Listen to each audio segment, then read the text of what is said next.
Preferences. I don't normally give mine. I prefer to talk about the sound of this and compare it to the sound of that. However, I'm going to make an exception today as we discuss 3 different streaming / amplifier setups. Now the first one comes from Mytek. It's the Mytek Brooklyn bridge paired with the matching Brooklyn amp. And that gives us a whopping 250 watts into 8 ohms. It's Class D, which is probably why we get that power from such a small footprint. It's Klispch. It has a phono input, obviously it does streaming. It also allows us to listen with headphones. Now, if I had to describe the sound of these 2 boxes feeding the JBL L100 Classic here, I would say that it's highly detailed, highly transparent, squeegee clean. You know, like when you take a squeegee and you clean the windscreen of your car. It's that kind of view on the music. Our next streaming amplifier setup, could not be more different. It's 2 monoblocks from Schiit Audio in California. These are the Schiit Aegir. They're not especially powerful even in the monoblock configuration because they're kind of pseudo Class A. You can look on the Schiit website for that. Now they're just power amps, so we need a preamp. So I've got the Freya Plus here.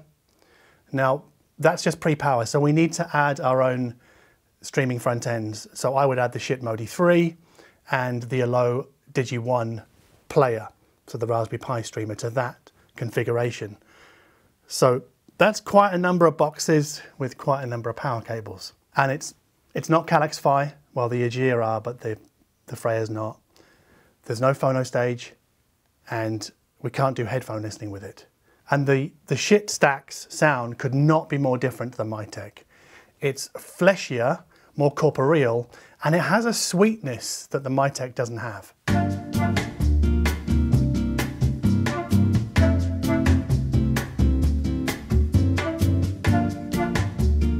Now our third choice today, our third streaming amplifier option, is the big beefy H390 from Hegel. So that's got a DAC and a streamer built in.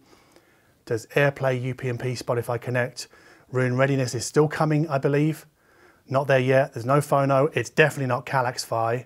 We can't do headphones. But like the Mytek, it gives us a whopping 250 watts per channel into 8 ohms, but it's Class AB. Now, I'm trying not to be too classist here. I'm not trying to say all Class A sound sweet, all Class D sound squeegee clean. I guess the Hegel sort of splits the difference. We get the power of the Mytek, and we get some of the sweetness of the Aegir monoblocks, but not quite. I would say that what the Hegel gives us over and above the Mytek is in the way that it kind of it shows us the air in the recording. The Hegel sound is a bit more humid, a bit thicker.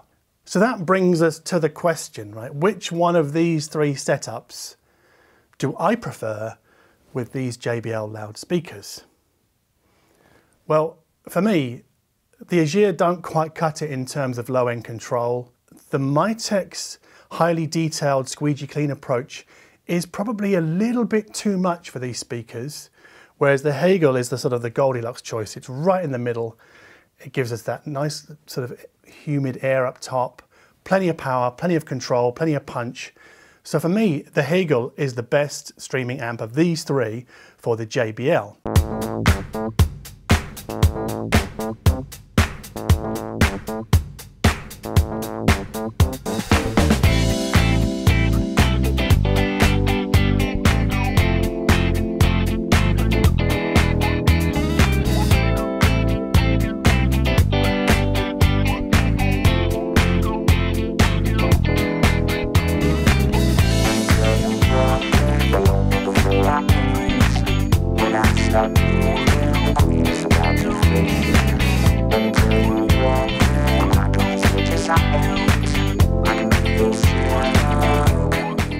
I'm going to break with another norm today, and in the description box I'm going to link to measurements of each of these three amplifiers, just the amplifiers, so the Schiit Aegir, the Hegel H390 and the Mytek Brooklyn AMP.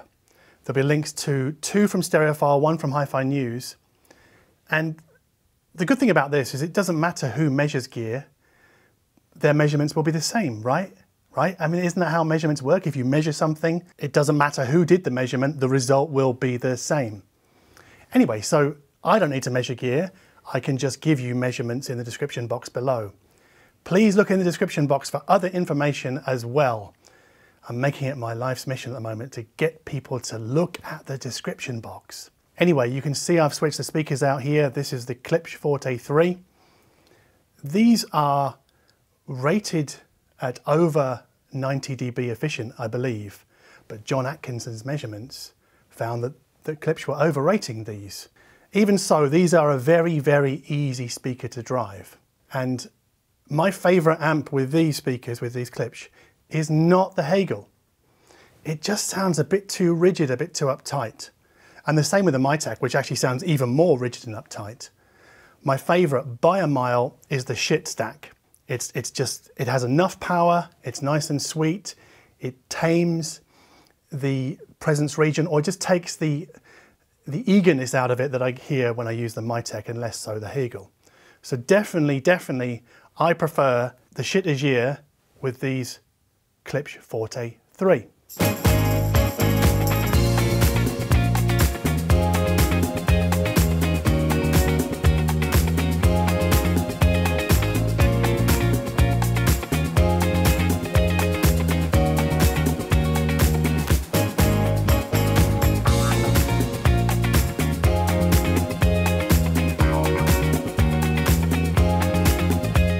So now I've put in the ELAC Uni-Fi floor standers, which for me aren't as resolving at all as the Klispch and especially the JBL.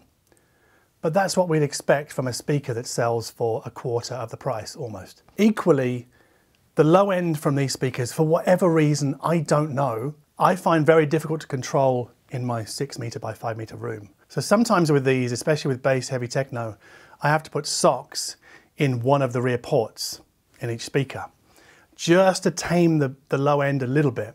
So we need a detailed amplifier, and we need an amplifier that controls low end very well. And really, for me, there's only one choice here, and the Mytek pairing, the Brooklyn bridge with the Brooklyn amp, is by far the best choice for these loudspeakers.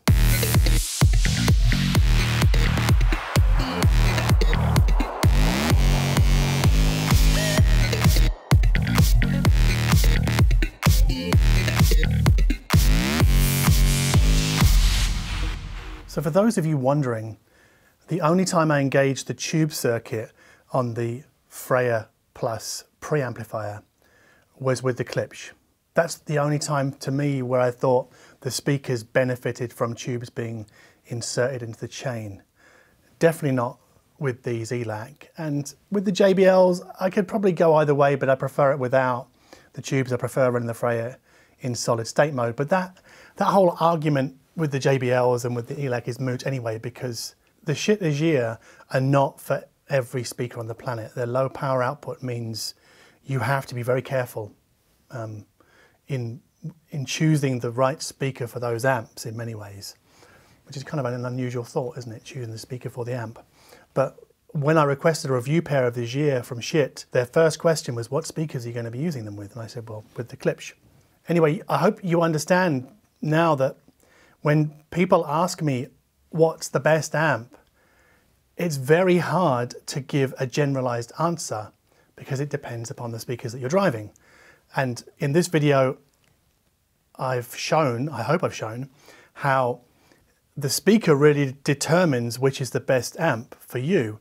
And I'm only choosing from a possible 3 options here.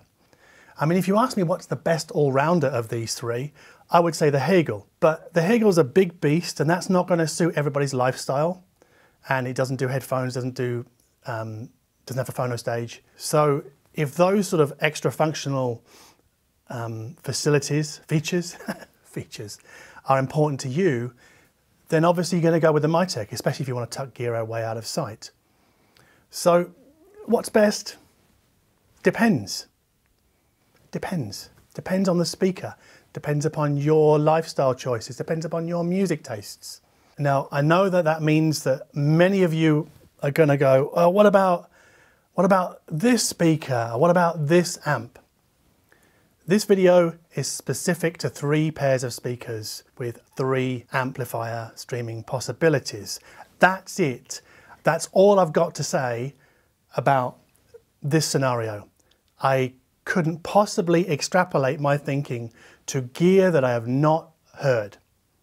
Not at all. So please understand that this video is limited in that way. And I didn't even get into music taste, because obviously if music taste were a factor, then we've got a whole other dimension to consider.